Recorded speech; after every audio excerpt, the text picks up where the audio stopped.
teachers, we don't just teach general English. The English language teaching field is becoming more and more specialized, and therefore as teachers, we need to become capable of teaching different types of classes. In this video, you'll see a series of interviews with teachers about teaching some of those different types of classes. So you'll hear the teachers talk about things that they maybe had to learn in order to take on a different type of class and what the rewards and challenges of teaching that kind of class are. So as you watch these videos, think about whether this is a type of class that you would like to learn how to teach, and if yes, what you would have to add to your skill set in order to take on this type of class.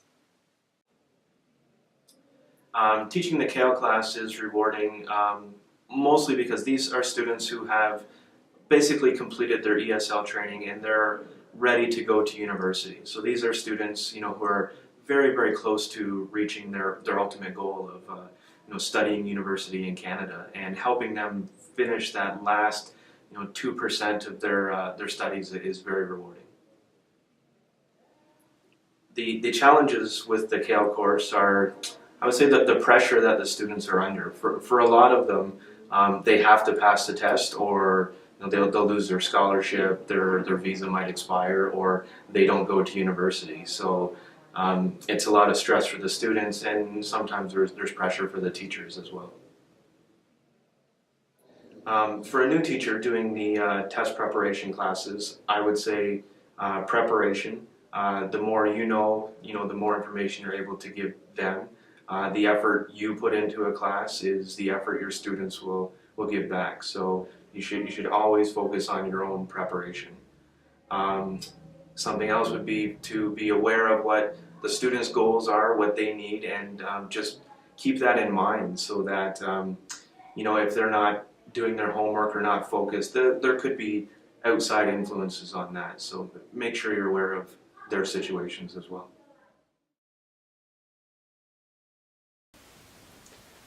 Well, in my opinion, I think seeing how the students develop their critical thinking processes in English. I think I can think of two things that are challenging.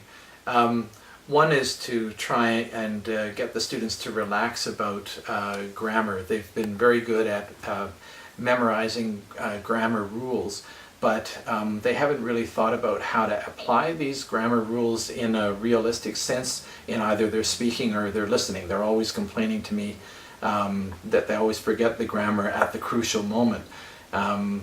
The second thing that occurs to me is that students have a lot of difficulty at this level, if we're talking advanced learners, of diversifying their vocabulary and being able to use it in different and sometimes creative ways.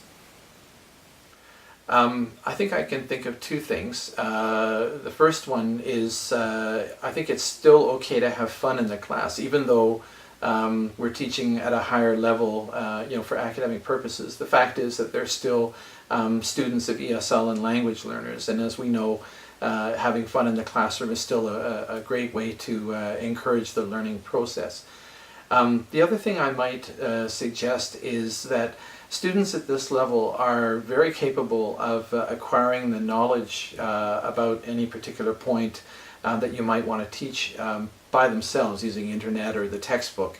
So it's not so important for the teacher to teach what the student needs to know, in other words, teach knowledge. I think what the students would prefer is to have you teach the why or the how. In other words, teach them strategies as to how they can use the language or the technique that you're teaching them in a practical or realistic manner.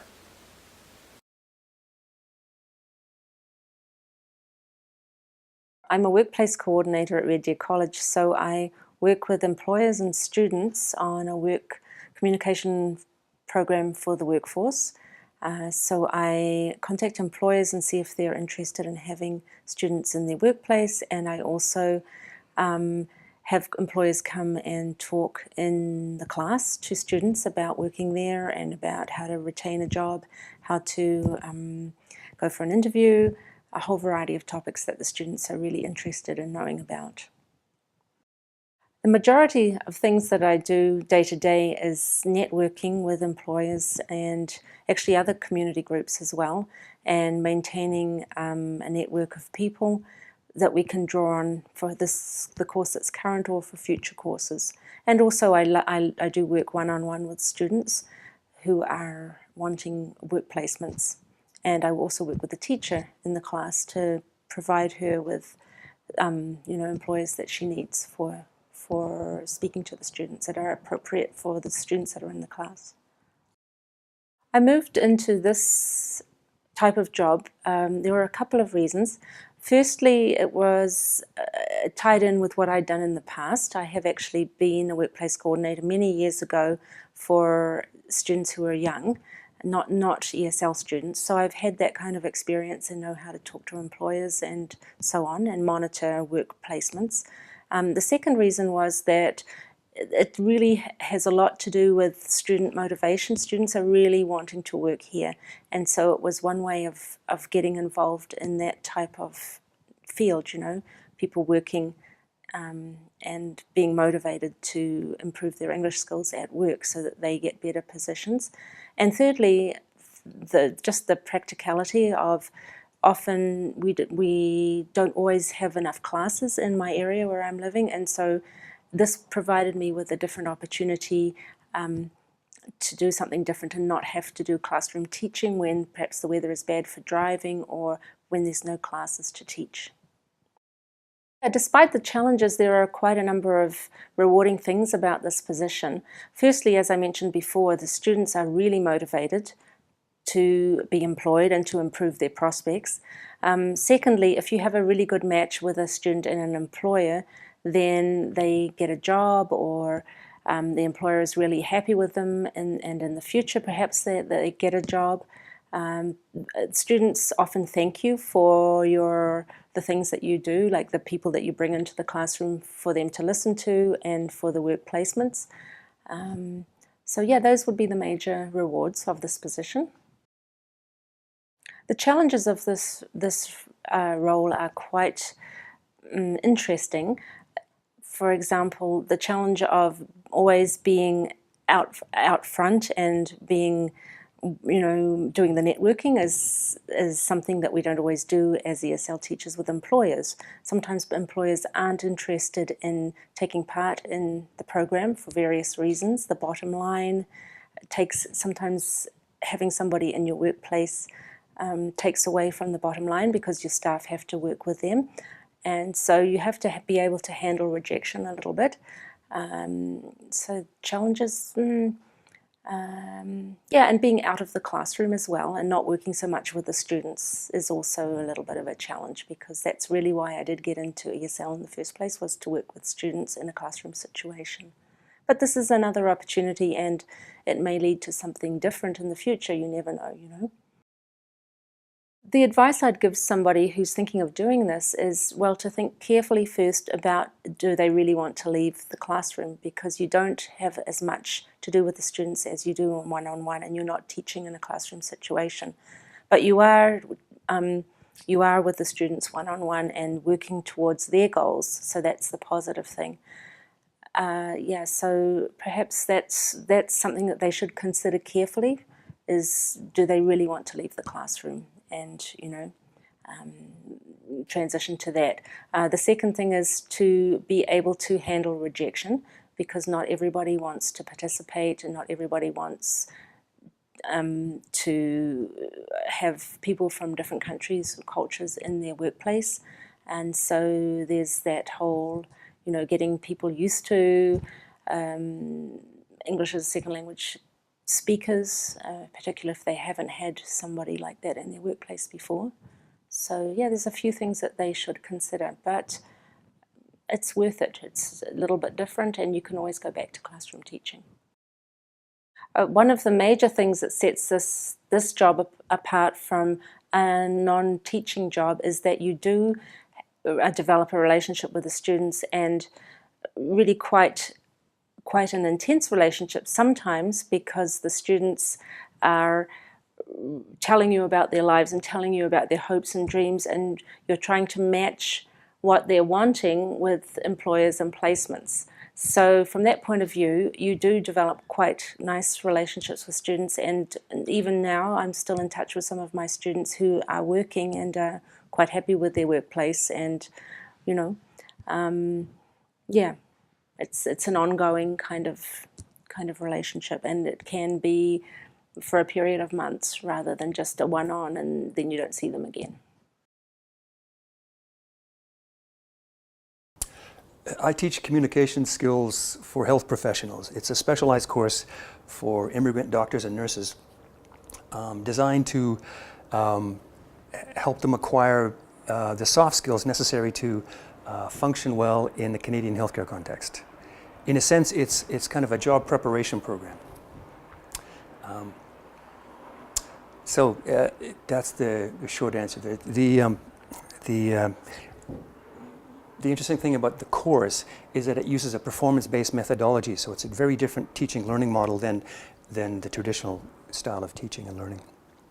So that in a performance-based methodology, in this particular one, we have three important aspects. There's role play, feedback, and then reflection. And so and the whole course then works that way. And one interesting aspect is every Thursday we have a professional actor come in. Each week it's a different actor who pretends to be a patient. And these actors are trained to do this, they're called specialized patients. And they, and so our students, we prepare them for that Thursday performance. They then, and each of our students has a 10-minute interview with this, 5 to 10-minute interview with this mock patient.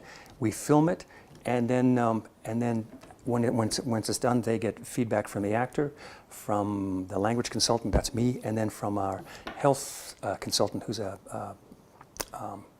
semi-retired nurse who's part of the program, comes in part-time.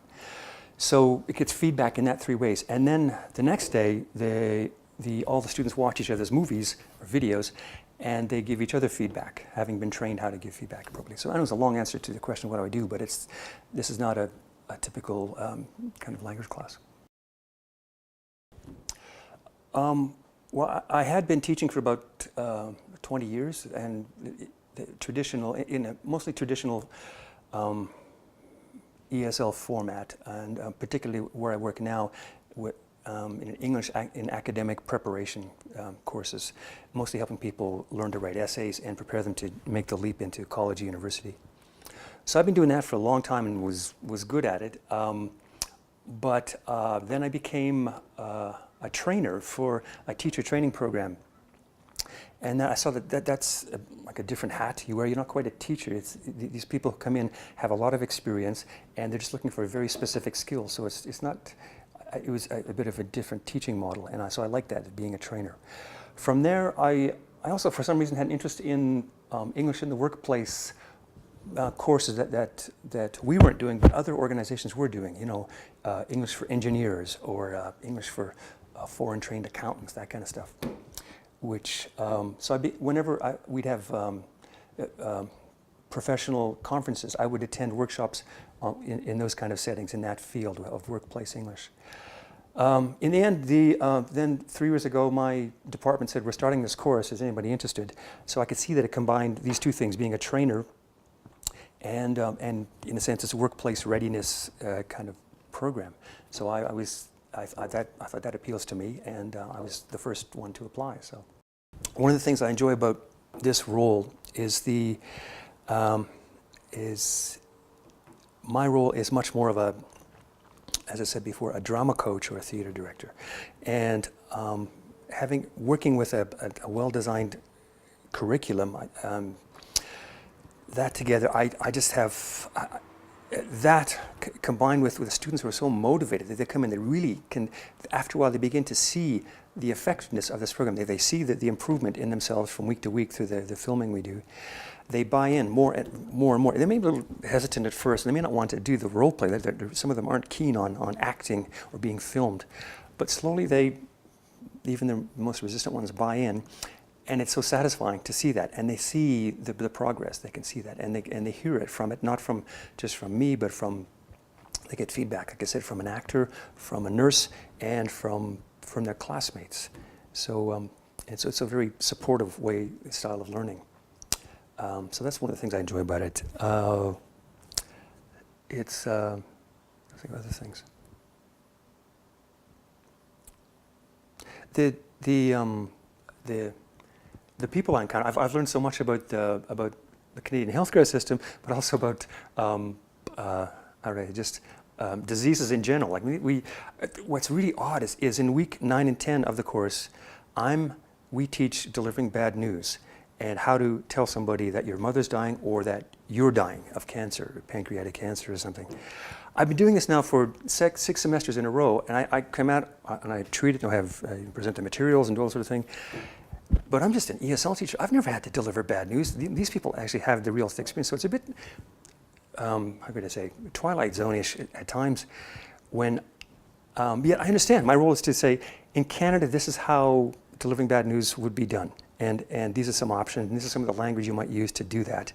And have the Kleenex box ready, and you know, full empathy, all this kind of things. But it's kind of strange because I've been doing this, as I said, in an artificial way in a classroom, whereas the people sitting in front of me, some of them have actually done the real thing. So it's, in a weird way, it keeps me humble in a sense. I do this, but I'm just aware that of what my role is and what theirs is, and their experience versus mine. So I guess, I don't know, it's rewarding in that respect. Okay, 3 challenges I found. One was adapting from a traditional teaching learning model where mostly I've been involved, which is, the teacher giving out a lot of information, the teacher reviewing information, and the teacher testing information. That was the traditional model. Here it was in a performance-based methodology.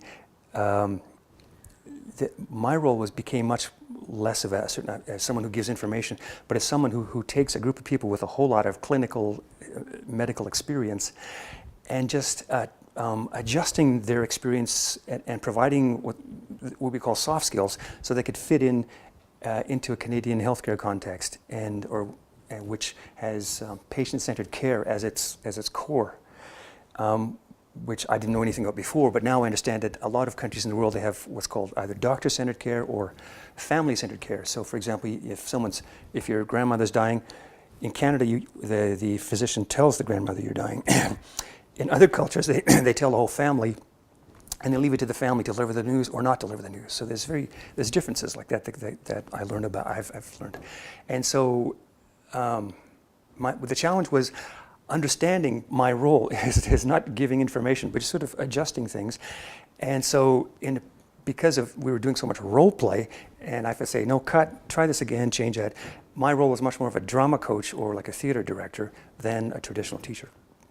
I've had a small amount of acting experience and theater, so I suddenly realized I like this. I really, really like this role, because these people, they can talk, they can speak, but they just need a shift. So that's my role, is to sort of fix things.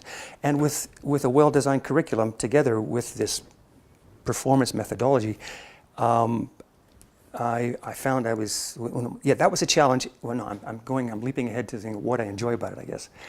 But that was still a challenge at the beginning, was just making that change to that. Let's see. There were 2 other challenges at the beginning. At the beginning, for the first 2 semesters, it was a team teaching course. There were 2 teachers involved because our Alberta government funded the program for 2 semesters, and their stipulation was that 2 teachers be involved, so that at the end we have 2 instructors, 2 trained, qualified people who can teach this course then.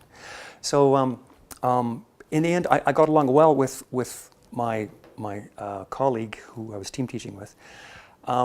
But it was new for me. I had to I hadn't ever taught that way before, and I had to learn on the fly. And I say, for an introvert, it's a bit hard to give up that notion that this is my class and I'm going to, get them ready. These are my students, this is my class. So I had to throw that out and learn to share. But I got over that. That was okay. And I guess the last challenge was handling the technological aspects. I now have to video students, upload their videos to a class website, and then and troubleshoot when things go wrong, when other things go wrong. Normally I'm a technological like klutz. I just don't do that. But now after 3 years, I'm really sharp on those things. So those are the challenges I had with this course. I would say the same advice that was given to me by a really trusted colleague years ago. She just said, just jump in, just go for it. If you're interested in that way, you can learn along the way. If you've done some teaching, you can learn these things, and then jump in, be open to it, and then start learning. You put in the time once you're there. There's a lot of, how can I say, similar courses to this being offered, and so I would suggest go and talk to those people who are doing that or who are coordinating those programs. Find out what goes on, and you'll see that it's once you do it, from my perspective, if it suits your personality, you'll really have like a very different experience than you would in a traditional classroom. So just jump in is what I say. A lot of people sometimes feel they have to get all their training ducks in a row, take certain courses, prepare before they can finally go out and do something. And I've just learned, I've been fortunate to learn through just mere happenstance that that's not necessary. That if you come in with a certain with a certain openness and some background, some skills, and willingness to learn and find out what's going on, the results I can't guarantee anything, but the results can surprise you. So let's say, for professional development and personal development, I'm just saying again, don't wait till you finish your master's degree or something like that. Just go do this, and that's